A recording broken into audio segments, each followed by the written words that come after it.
जय हिंद। आज हम समझेंगे प्रकाश के परावर्तन और अपवर्तन चैप्टर से 3 प्रश्न जो लगातार 10th एग्जाम में पूछे जाते हैं। ये सभी प्रश्न लघु उत्तरीय हैं। देखते हैं बारी बारी से सभी प्रश्न। पहला प्रश्न है अवतल दर्पण और उत्तल दर्पण में अंतर स्पष्ट करें। इसके बाद अगला प्रश्न है अवतल दर्पण और उत्तल दर्पण के उपयोगों को लिखें। और तीसरा क्वेश्चन है अवतल लेंस और उत्तल लेंस में अंतर लिखें। अब समझते हैं बारी बारी से सभी प्रश्न का उत्तर। पहला प्रश्न क्या है? अवतल दर्पण और उत्तल दर्पण में अंतर स्पष्ट करें। इसे हम कैसे लिखेंगे? अवतल दर्पण तथा उत्तल दर्पण में अंतर निम्नलिखित है। एक तरफ अवतल दर्पण, दूसरे तरफ उत्तल दर्पण, 2 भागों में बांट देंगे। अब देखते हैं इसके बीच अंतर। अवतल दर्पण की परावर्तक सतह, अवतल दर्पण की परावर्तक सतह धसी रहती है। जिस ओर से परावर्तन होता है वो सतह धसी हुई रहती है। अवतल दर्पण में अवतल दर्पण की परावर्तक सतह धसी रहती है, जबकि उत्तल दर्पण का परावर्तक सतह उभरी रहती है। उत्तल दर्पण का परावर्तक सतह उभरी रहती है, जिस ओर से परावर्तन होगा वो उभरा हुआ रहता है, लेकिन अवतल दर्पण में धसी हुई रहती है। सेकेंड पॉइंट है इसमें वास्तविक और काल्पनिक दोनों प्रतिबिंब बनते हैं। काल्पनिक प्रतिबिंब को ही आभासी प्रतिबिंब कहते हैं। इसमें वास्तविक और काल्पनिक प्रतिबिंब दोनों प्रकार का प्रतिबिंब बनता है, लेकिन उत्तल दर्पण में इसमें आभासी प्रतिबिंब बनता है। इसमें केवल आभासी प्रतिबिंब ही बनता है, इसमें केवल काल्पनिक प्रतिबिंब ही बनता है। Second point complete. Third point इसका फोकस क्या होता है? वास्तविक होता है। इसका फोकस वास्तविक होता है। अवतल दर्पण का फोकस वास्तविक होता है और उत्तल दर्पण का फोकस आभासी या काल्पनिक होता है। उत्तल दर्पण का फोकस आभासी या काल्पनिक होता है। नेक्स्ट पॉइंट है इससे बना प्रतिबिंब छोटा, बड़ा तथा वस्तु के आकार के होता है। अवतल दर्पण में क्या होता है? इससे बना प्रतिबिंब बड़ा भी हो सकता है, छोटा भी हो सकता है और वस्तु के आकार के बराबर भी हो सकता है। लेकिन उत्तल दर्पण में क्या होता है? इससे बना प्रतिबिंब वस्तु के आकार से छोटा होता है। अवतल दर्पण में वस्तु का आकार बड़ा, छोटा और वस्तु के आकार के बराबर भी हो सकता है, लेकिन उत्तल दर्पण में वस्तु के आकार से छोटा प्रतिबिंब बनता है। इससे बना प्रतिबिंब वस्तु के आकार से छोटा होता है। लास्ट पॉइंट क्या है?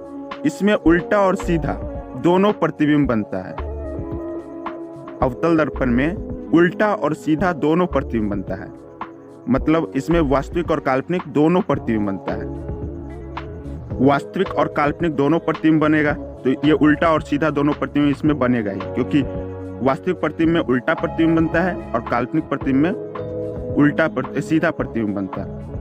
वही उत्तल दर्पण में इसमें केवल सीधा प्रतिबिंब बनता है। इसमें केवल सीधा प्रतिबिंब बनता है, मतलब इसमें आभासी या काल्पनिक प्रतिबिंब ही केवल बनता है, तो ये सीधा प्रतिबिंब होता है। नेक्स्ट क्वेश्चन है अवतल दर्पण और उत्तल दर्पण के उपयोगों को लिखें।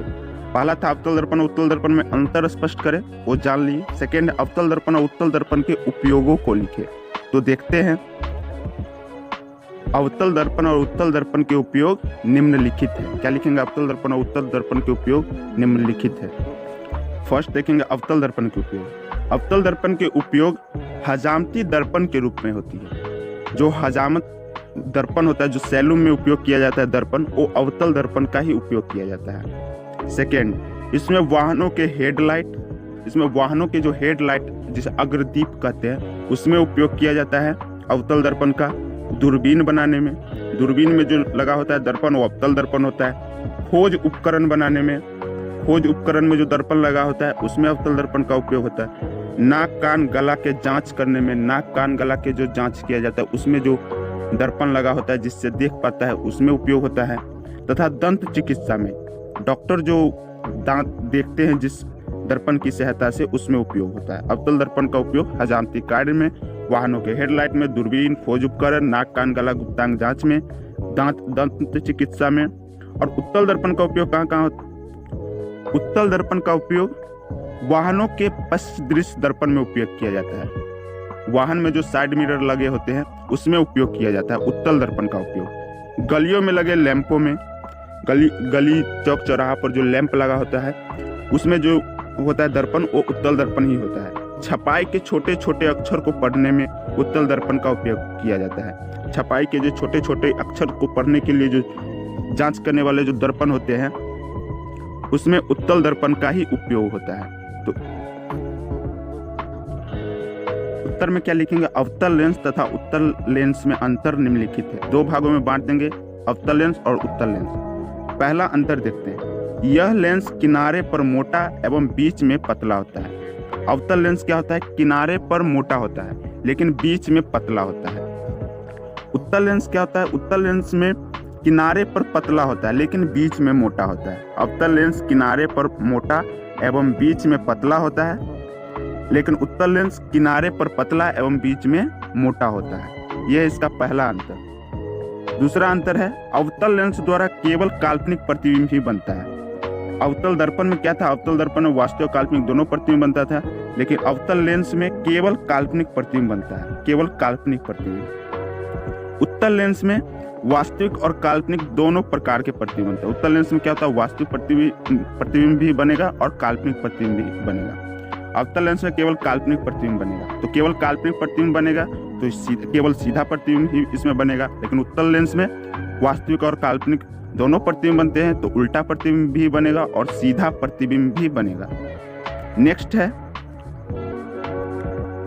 तीसरा अंतर क्या है, अवतल लेंस की फोकस दूरी ऋणात्मक होती है। अवतल लेंस की फोकस दूरी क्या हो गई, f बराबर नेगेटिव होता है, इसकी क्षमता भी ऋणात्मक होती है। उत्तल लेंस की फोकस दूरी क्या होता है, धनात्मक होती है और इसकी क्षमता भी धनात्मक होती है। अवतल लेंस की फोकस दूरी ऋणात्मक और उत्तल लेंस की फोकस दूरी धनात्मक। चौथा अंतर है, अवतल लेंस को अपसारी लेंस भी कहते हैं। अवतल लेंस को अपसारी लेंस भी कहते हैं और उत्तल लेंस को अभिसारी लेंस भी कहते हैं।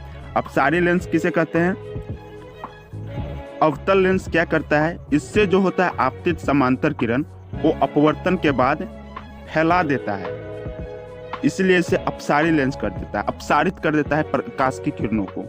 लेकिन अभिसारी लेंस क्या कार्य करता है, आपतित समांतर किरण को अपवर्तन के बाद एक बिंदु पर मिलती है, ये एक बिंदु पर मिलाती है, इसलिए उत्तल लेंस को अभिसारी लेंस कहते हैं और अवतल लेंस को अपसारी लेंस कहते हैं। लास्ट अंतर क्या है, अक्षर छोटे आकार के दिखाई देते हैं अवतल लेंस से। अवतल लेंस से अक्षर छोटे छोटे आकार के दिखाई देते हैं और उत्तल लेंस से अक्षर बड़े आकार के दिखाई देते हैं। इस वीडियो में हम तीनों क्वेश्चन अच्छे से समझे हैं। मिलते हैं अगले वीडियो में। जय हिंद।